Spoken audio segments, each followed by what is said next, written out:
الحمد لله رب العالمين والصلاة والسلام على أشرف الأنبياء والمرسلين سيدنا وحبيبنا محمد وعلى آله وصحبه أجمعين. أما بعد, السلام عليكم warahmatullahi wabarakatuh. Ngayon ay dadako na tayo sa Aralin 6 at ito po ang mga haligi ng pananampalatayang Islam. Nung nakaraan ay natalakay natin ang 5 haligi ng Islam at ngayon ay dadako tayo sa 6 na haligi ng pananampalatayang Islam. So ano yung pagkakaiba ng dalawa? 5 haligi ng Islam at 6 na haligi ng paniniwala natin sa Islam. Yung unang haligi, ng 5 haligi ng Islam ay tumutukoy sa mga gawaing pisikal, yung mga gawain natin kagaya ng sala, pag-aayuno, pagsasagawa ng hajj, pagbibigay ng zakah. Ito yung mga hayag na nakikita natin.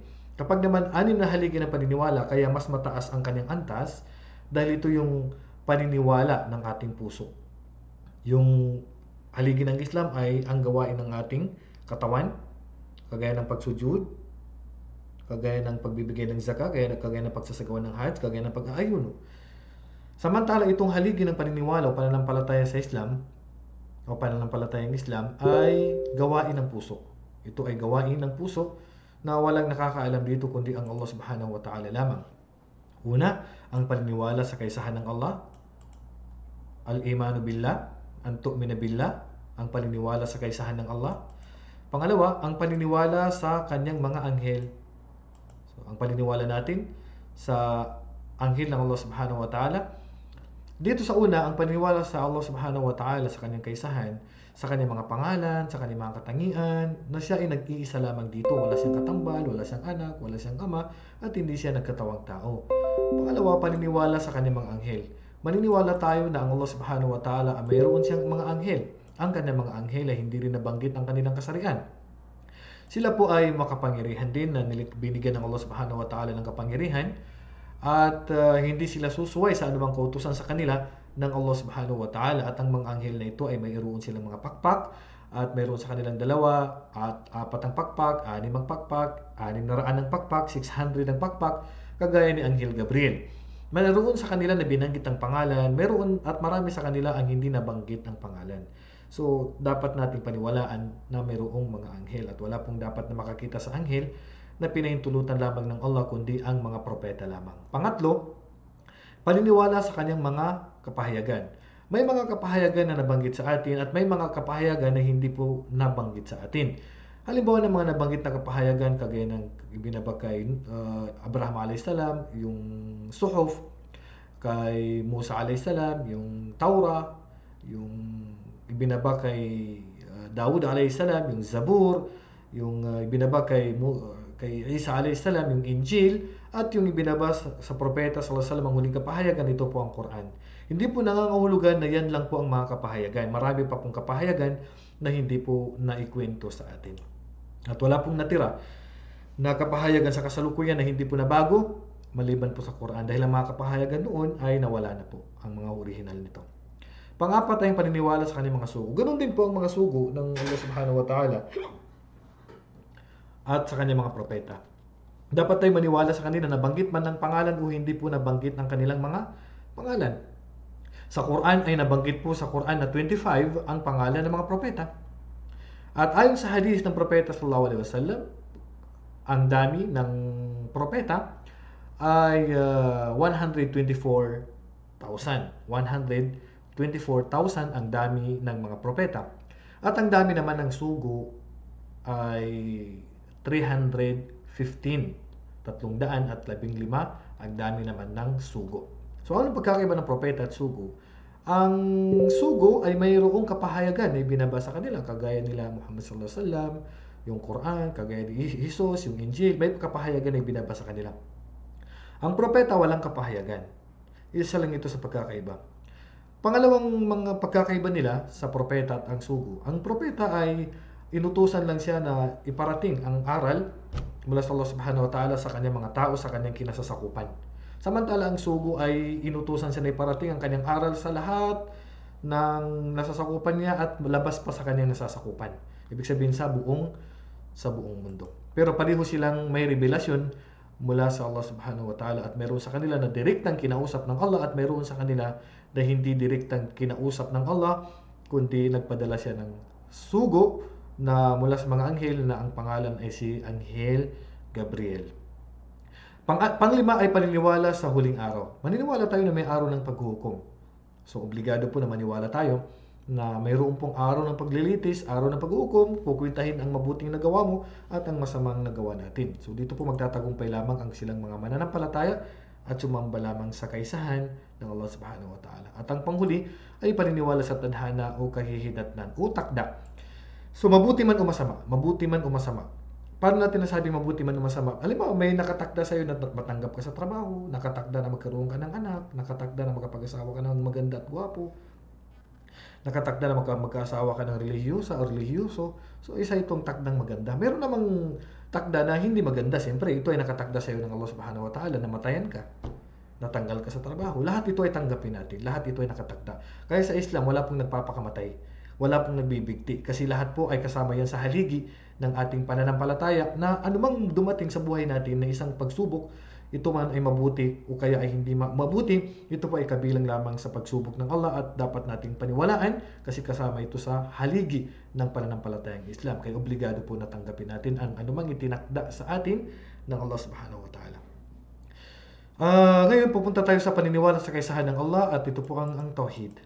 Ang paniniwala sa kaisahan ng Allah subhanahu wa ta'ala sa kanyang pagkapanginoon, sa kanyang pagka-Diyos, sa pagsamba at sa kanyang mga magagandang pangalan at katangian. So yan po, dapat nating paniwalaan ng Allah subhanahu wa ta'ala, siya lang ang dapat na sambahin, siya ang tagapaglikha, siya ay may mga magagandang pangalan at katangian.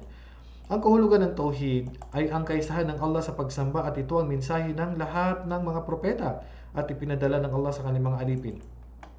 Ang layunin kung bakit ipinadala ng Allah subhanahu wa ta'ala mga propeta at mga sugo ay upang sambahin lamang ang Allah, upang iutos sa mga tao na sambahin lamang ang Allah. Kaya sabi ng Allah, وَلَقَدْ بَعَثْنَا فِي كُلِّ أُمَّةٍ رَسُولًا أَنِ اعْبُدُوا اللَّهَ وَاجْتَنِبُوا الطَّاغُوتَ.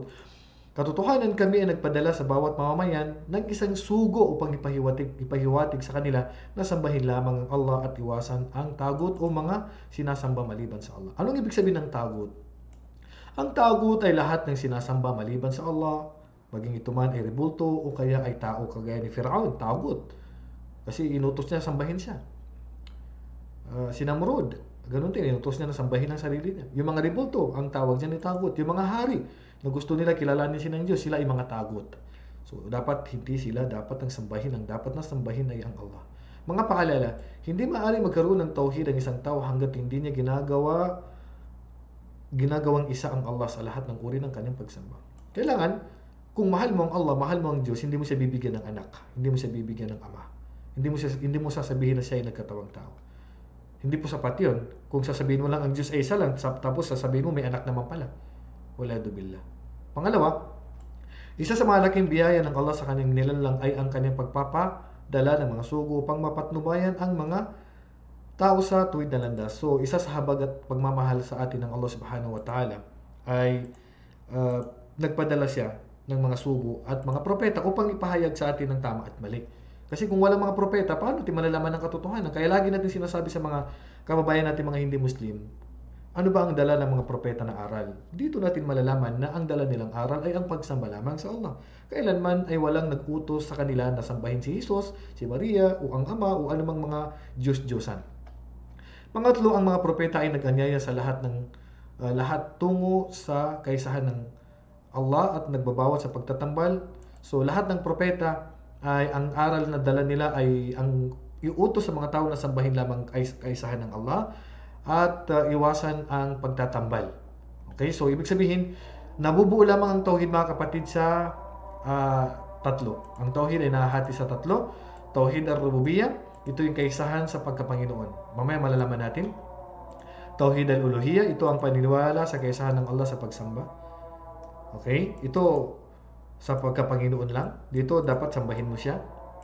Tauhidul asma wa sifat, kaisahan sa pangapangalan at katangian ng Allah. So dapat natin paniwalaan na ang Allah ay mayroon siyang mga pangalan, magagandang pangalan at magagandang katangian. So ano yung tauhid ar-rububiyyah? Tauhid ar-rububiyyah, ito yung kaisahan ng Allah sa kanyang pagkapanginoon. Ito yung paniniwala sa kaisahan ng Allah sa kanyang mga gawa, katulad ng paglikha, pagbigay ng panustos, pagpapanatili sa mga tao, pagbibigay biyaya, halimbawa ay sa ulap, halimbawa, sabi ng Allah, Alhamdulillahi Rabbil Alamin. Ang lahat ng papuri ay nauuko lamang sa Allah, ang Panginoon ng lahat ng mga nilikha o mga tao, jin, engkanto at mga nananatili, nakikita man o hindi. So, dapat nating paniwalaan ng Allah Subhanahu wa Ta'ala na siya ang tagapaglikha. So, ang Tauhid o Rububiyyah, ito yung paniniwala mo sa kaisahan ng Allah Subhanahu wa Ta'ala sa kanyang mga gawa. Sa kanyang mga gawa. Ang Allah ang lumikha. Ang Allah ang nagbibigay ng palustos, nagpapadala ng ulan, nagkukontrol sa kalawakan, lumikha sa atin. Yan ang tinatawag na Tauhid ar-Rububiyyah. Yan ang tawag sa Tauhid ar-Rububiyyah, ay kilalanin natin ng Allah Subhanahu wa Ta'ala ay siyang lumikha sa atin, siya ang Diyos natin, siya ang nagpapadala ng ating mga panustos, kinakain araw-araw, nagpapatubo sa mga halaman. At itong unang uri ng Tauhid ar-Rububiyyah ay tinatanggap ito nilang mga hindi Muslim. Tinatanggap ito ng mga hindi Muslim. Pero hindi ito ang dahilan kung bakit ipinadala ng Allah ang mga sugo at mga propeta dahil sa Tauhid ar-Rububiyyah. Dahil bakit? Ang mga tao noon ay naniniwala na sila dito.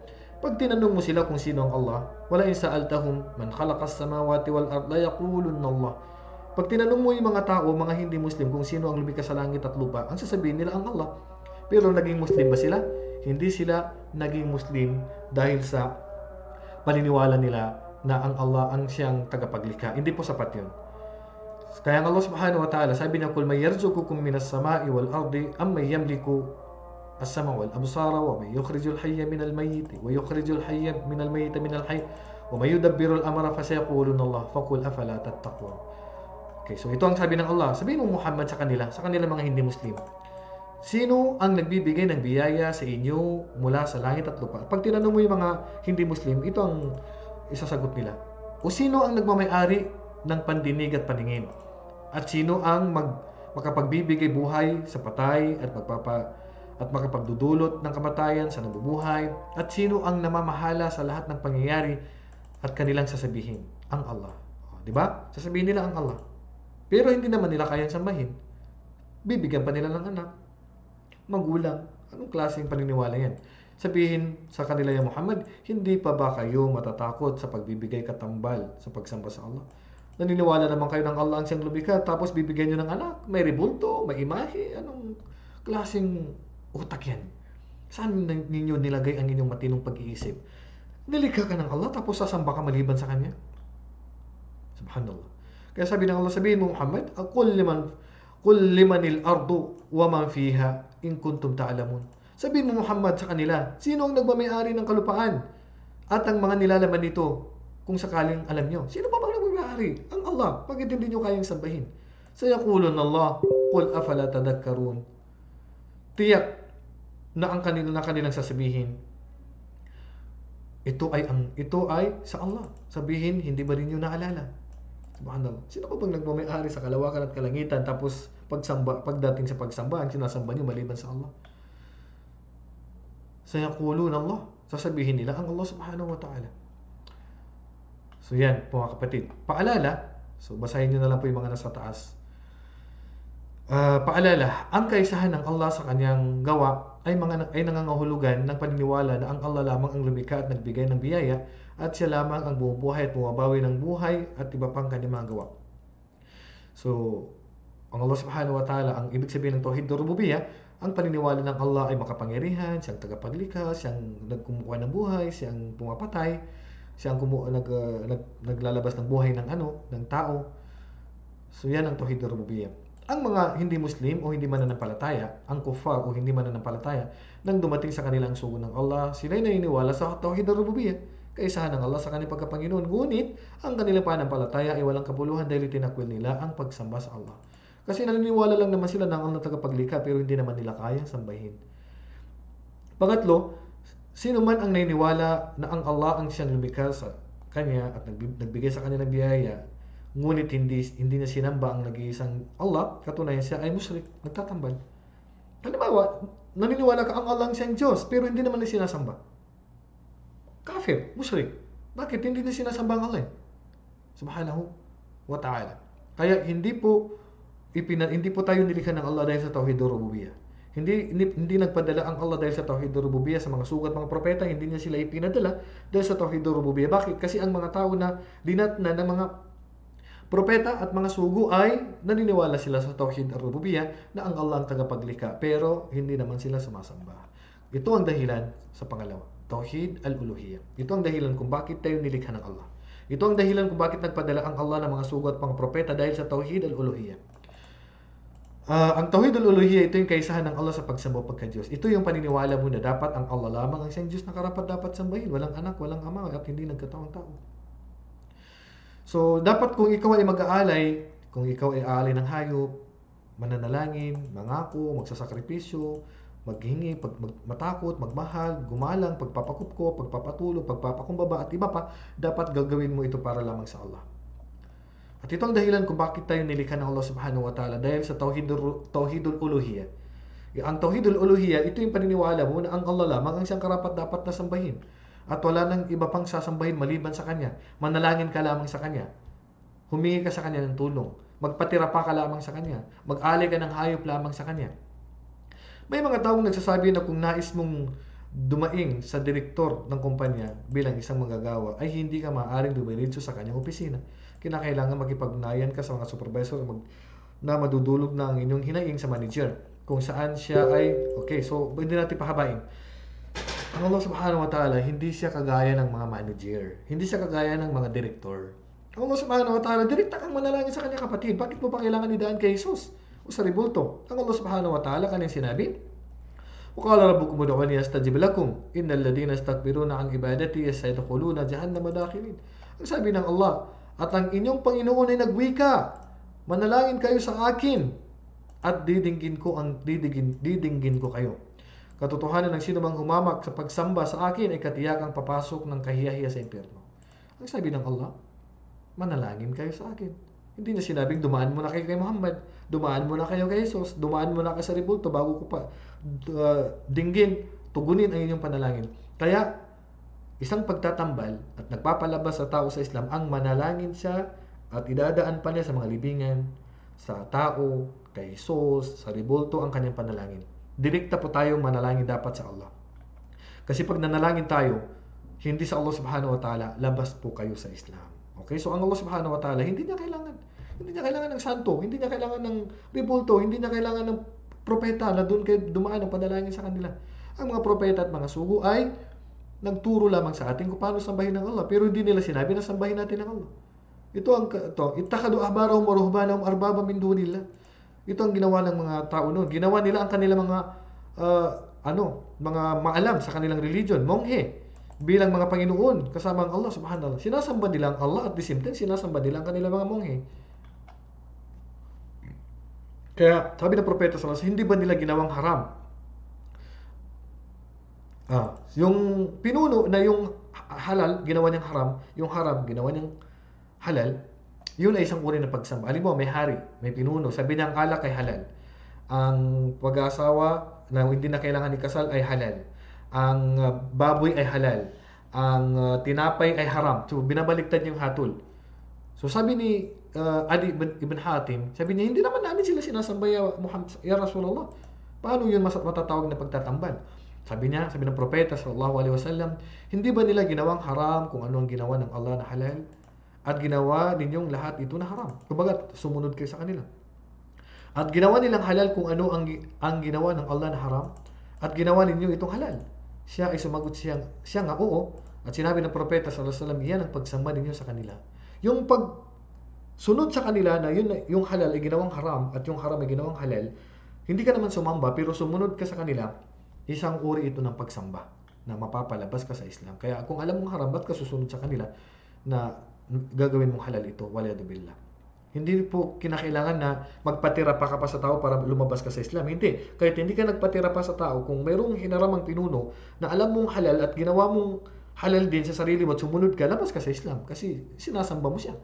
Kasi ang may karapatan lamang na maghalal at magharam ay ang Allah subhanahu wa ta'ala. At ang panghuli dito ay ang tauhid al-uluhiyyah. Ano yung tauhid al-uluhiyyah? Tauhidul asma wa sifat.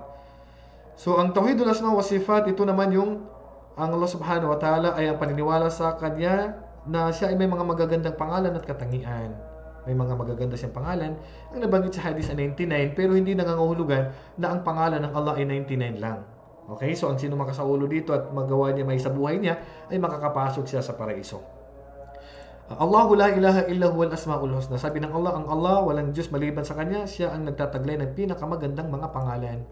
Kaya Allah subhanahu wa ta'ala, kung anong binanggit niya sa kanyang sarili, paniniwalaan natin. Pero wag natin siyang ihahambing. Ang sabi ng Allah, laysa kamithlihi shay' wa huwas samiul basir. Ang Allah subhanahu wa ta'ala, walang anuman na makakatulad sa kanya, nakikita at naririnig niya ang lahat. Ang Allah subhanahu wa ta'ala, walang makakahalin tulad sa kanya. Mayroon siyang kamay na naaayon sa kanyang pagka-Diyos. Mayroon siyang mukha na naaayon sa kanyang pagka-Diyos. Mayroon siyang talampakan na naaayon sa kanyang pagka-Diyos. Kaya ang mga Asy'ariyah ay naniniwala sila na hindi kamay ang kahulugan at hindi mukha ang kahulugan dahil daw paghahambing daw yun. Tayo, hindi paghahambing. Bakit? Walang kahalin tulad ng Allah. Kahit na sabihin niya mayroon siyang kamay, mayroon siyang mukha, ay hindi natin siya ihahalin tulad at ihahambing sa anuman sa kanyang nilikha.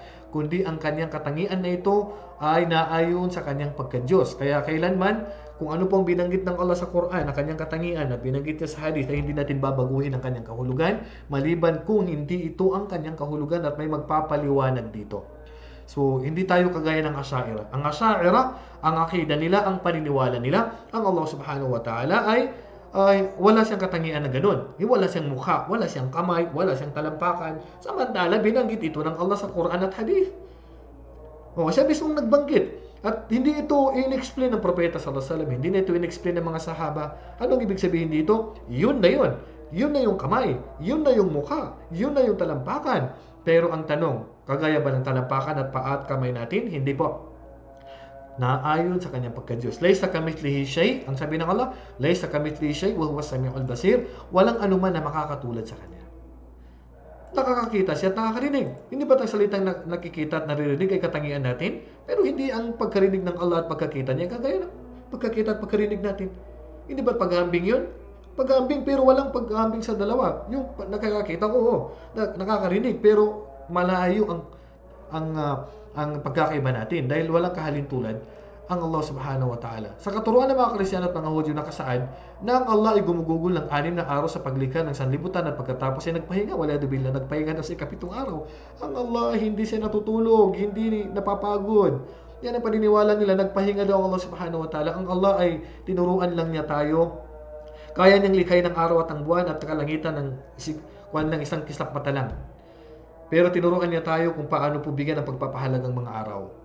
Ang Allah subhanahu wa ta'ala kanina sinabi, Allahu la ilaha illa huwal hayyul qayyum.